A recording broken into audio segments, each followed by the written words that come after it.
Cinema Rehiyon 7 ipahigayon sa Cebu. Closing film ang Berlin-winning nga salida ni Kidlat Tahimik, si Judd Conde sa Showbiz Chika. Sa unang higayon, ang syudad sa Cebu mo-host sa ikapitong na Cinema Rehiyon, ang flagship project sa National Commission for Culture and the Arts, National Committee on Cinema. Sa gipahigayong press conference kagahapon, Hulyo 20 sa Summit Circle Hotel ning syudad, may paambig si Bambi Beltran, ang festival director kabahin sa tema karong tuiga sa kinasang-an sa ikapitong alampag.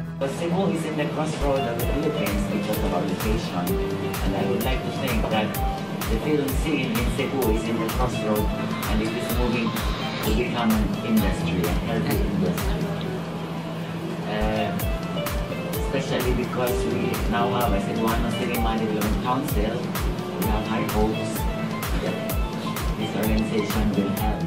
Program Director nga si Teddy Ko miasoy usab sa kaaligri sa Visayan cinema industry sa 50s bisan pa man sa kamahal sa mga gamitunon alang sa pagmugna o salida kaniadto. Making us now reach all parts of the Philippines, or at least almost all parts, and people in their native localities and regions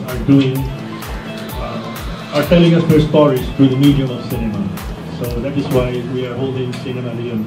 Ang aktor nga si Archie Damos kinsa-usa sa mga miyembro sa Executive Committee sa NCCA miangkon nga ganahan usab sila nga makakita og regional films ug madunggan ang laing pinulungan gawas sa Tagalog.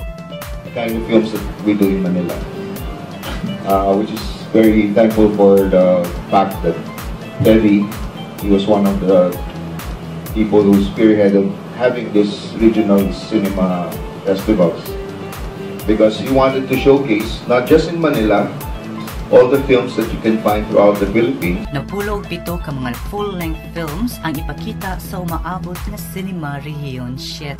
Aduna usab sila mga schedule alang sa mga short regional film. Ang una ug ikaduha nga Cinema Rehiyon gipahigayon sa Cultural Center of the Philippines sa Manila, ang ikatulo sa Davao, ikaupat sa Bacolod, ikalima sa Los Baños ug ang ikaunom sa Cagayan de Oro City.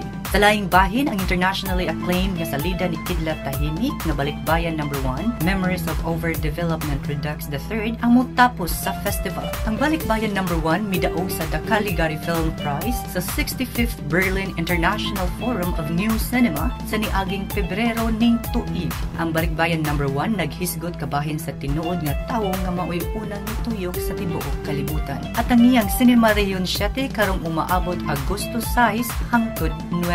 Kini si Judd Conde sa Showbiz Chika.